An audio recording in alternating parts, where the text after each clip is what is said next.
I said earlier is that he knew that Slot is in a weak moment. Position, yeah. So he deliberately did that then. I'm happy you brought up Slot as well, because just some more Slot quotes about the whole Salah thing. Is he said, when I didn't play him, usually players don't like a manager that much, but he was very respectful and trained really hard.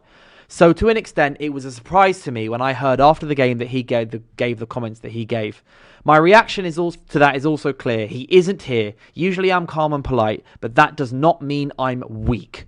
I'm a firm believer that there is always a possibility to return for a player. Liverpool do seem, at least on the surface, very open to Salah, like recepting Salah coming. We're committed to your contract according to the press. We're going to have a sit down with you and everything. Is this Liverpool positioning themselves to say there's nothing we could do, it was Salah, maybe trying to shift the blame towards Salah? Or do you think Liverpool are trying their best to stay respectful genuinely? Yeah, I think it's the latter. I think that they're playing a smart game there. So what they're saying, we're not closing the door on anything, because who knows? Salah might humble himself and come back and apologise for, he might have, but I doubt it, because once you've gone out there on a limb like that, if he was to climb down, he would look ridiculous. Yeah, but what Liverpool have been quite smart in doing, even Slot said, listen, the door is not closed. Yeah. So they're, attempting to be the bigger man, so to speak. So I expect them to do that, And, I hope for Liverpool Football Club and for the fans, it does get resolved, because you don't want to see it end like this. However, I think unless there's an apology that's on the table, it's not going to happen. And also, you forget, guys, Liverpool haven't lost their last 3.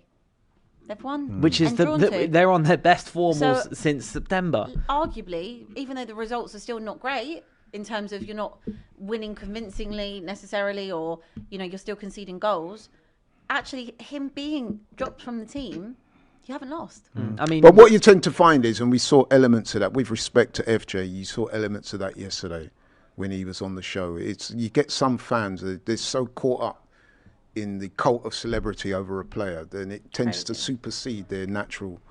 To a certain extent, yes, but also not to a certain extent. He was capping. You said it yourself earlier. He was capping hard. Oh yeah, no, he was big time. So that's what I'm saying. You'll get some fans, and listen, I like FJ. That's my guy. But he the way he was talking yesterday, it was almost as if Salah walks on water. He was saying, there's no way you can leave Salah on the bench for 3 games. I said, why not?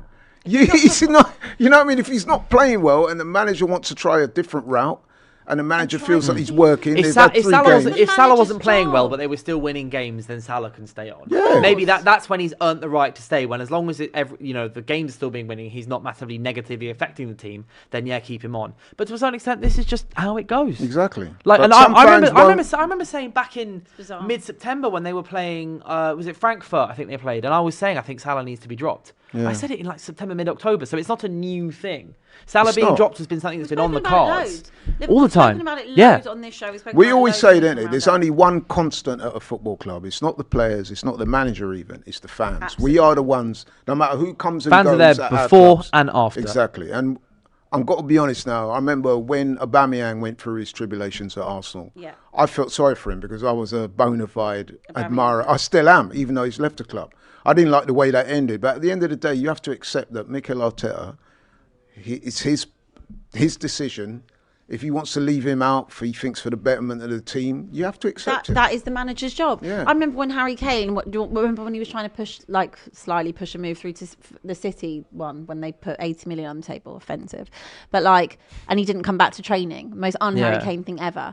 And I remember saying, I love Harry Kane with my whole entire heart. And I would have him back in a heartbeat. But obviously at the time, I was like, well, you're not bigger than the club. If you don't want to be here, mate, you've got 3 years on the contract. So you're either going to apologise, suck it up, get back to doing what you do best, scoring goals, or that's it. Or they need to pay a lot more for you. I agree. This, I think, has actually taken pressure off Slot. It has. Yeah, this has. Because as well, is Slot, you've got to remember, this guy is in trouble at the moment. Arne Slot is, realistically. Yeah. They're below United, below Chelsea, below Crystal Palace after, probably putting in one of, the second worst league defence, at least I've seen in my lifetime. The only one is when Leicester were almost relegated after winning the league. This is the worst defence